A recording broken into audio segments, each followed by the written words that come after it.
Olá, pessoal. Hoje vamos falar sobre água. Água, líquido precioso para a vida, solução fundamental para a vida. Sem água não tem vida. A água, a gente pode falar que é o meio onde todos os processos metabólicos ocorrem.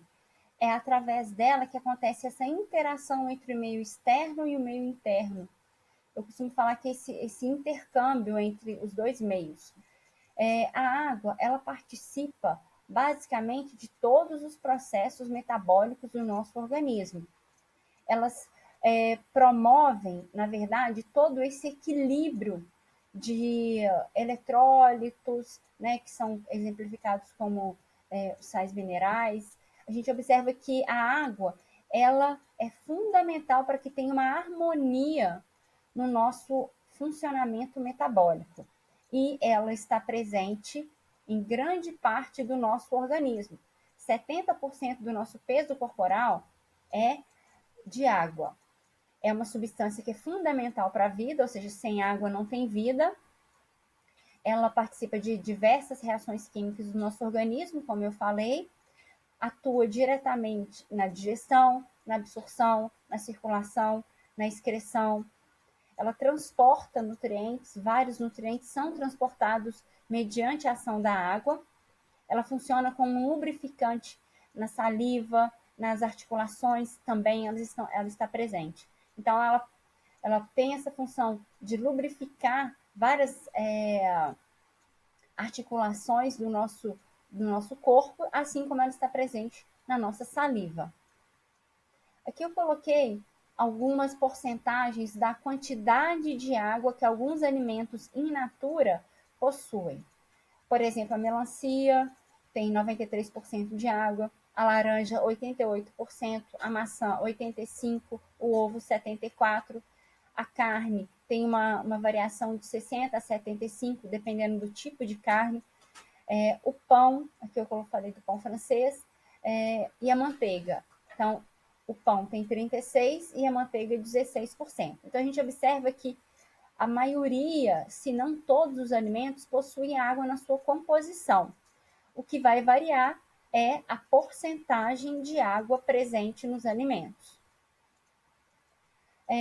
Essa quantidade de água que o nosso organismo possui, ela pode ser mantida ao longo de vários períodos da nossa vida, mas isso não é persistente. Existe uma variação.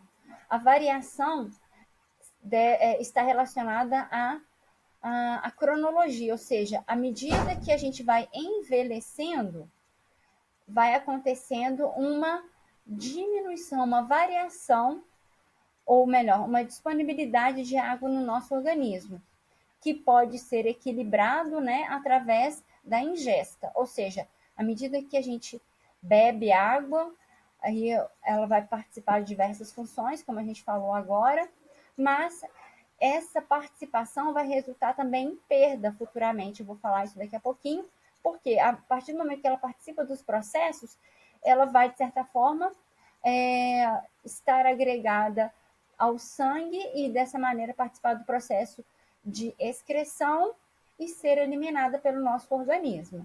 Então, a gente vai falar um pouquinho disso mais ao longo da aula. Essa eliminação, ela acontece através de 4 formas. Então, ou seja, quais são as 4 formas de eliminar a água de maneira normal? Ou seja, tradicionalmente, o nosso organismo vai eliminar através dos rins, ou seja, pela urina, que é a maior parte delas. Uma parte pode ser pelas fezes, ou seja, o intestino, através dessa eliminação de fezes. Claro que isso aí vai variar. Tanto se a consistência for maior, a frequência de eliminação for maior, pode caracterizar em diarreia, aí não é caracterizado como eliminação normal, eu vou falar disso daqui a pouco, tá? Aqui são em fezes normais. O pulmão, através do processo de expiração, ou seja, a saída de ar dos pulmões, a gente elimina a água. Pela pele, através da transpiração. Então, essas 4 formas são as formas normais de eliminação de água. E as perdas anormais? Então, as perdas anormais, elas podem acontecer através de vômitos, diarreia, hemorragias, fístulas, queimaduras, drenagens cirúrgicas e uso de diuréticos.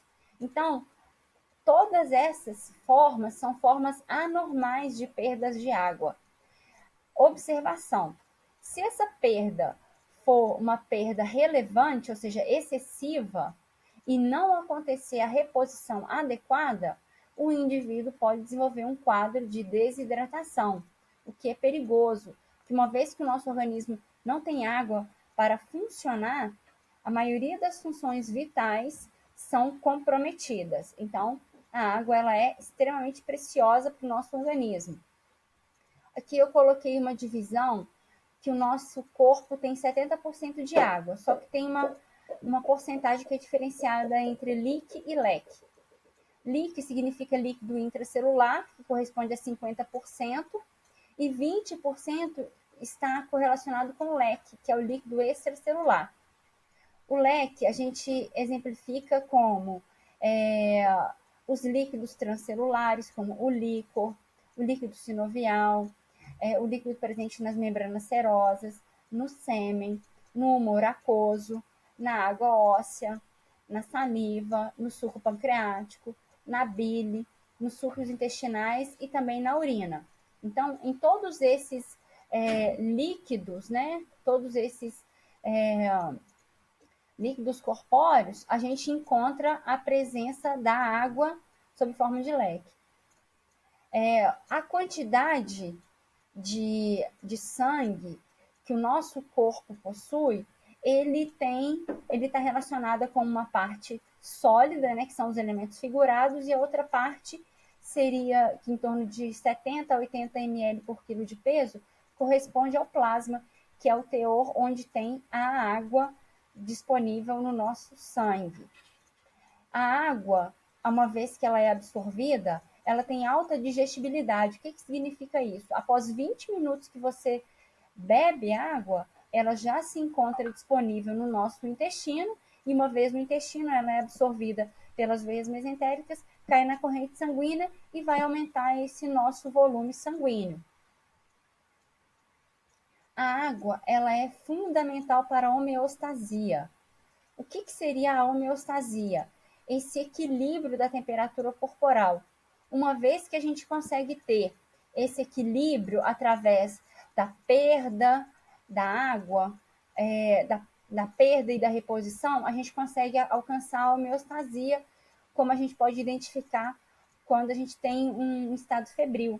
No estado febril, a gente tem uma elevação da temperatura interna, e essa temperatura interna também vai aumentar a temperatura da água interna, e com isso a gente consegue ter a partir dessa elevação do estado febril, a gente tem uma eliminação através de sudorese, e a gente vai suar exatamente para poder eliminar essa água que está com uma temperatura diferente da temperatura externa. E a partir do momento que a gente sua, a gente está buscando a homeostasia. Essa é a justificativa da participação da água na homeostasia. Então, uma vez que você se encontra em estado febril, você bebendo água, não só água, né, e também utilizando os medicamentos adequados para normalizar a temperatura, a gente consegue equilibrar a temperatura interna com a temperatura externa, e dessa maneira a gente alcança a homeostasia. Aqui eu coloquei o LIC, ele vai transportar gases, alimentos e produtos do metabolismo celular. A água, então, a gente pode concluir que ela participa basicamente dessa manutenção da temperatura corporal através dessa dinâmica dos líquidos corpóreos e diretamente produção de calor.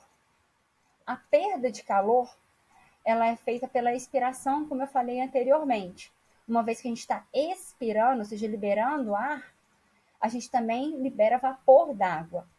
Esse ar seria o gás carbônico, e a partir dessa liberação da água, a gente tem, de certa maneira, essa perda normal de água.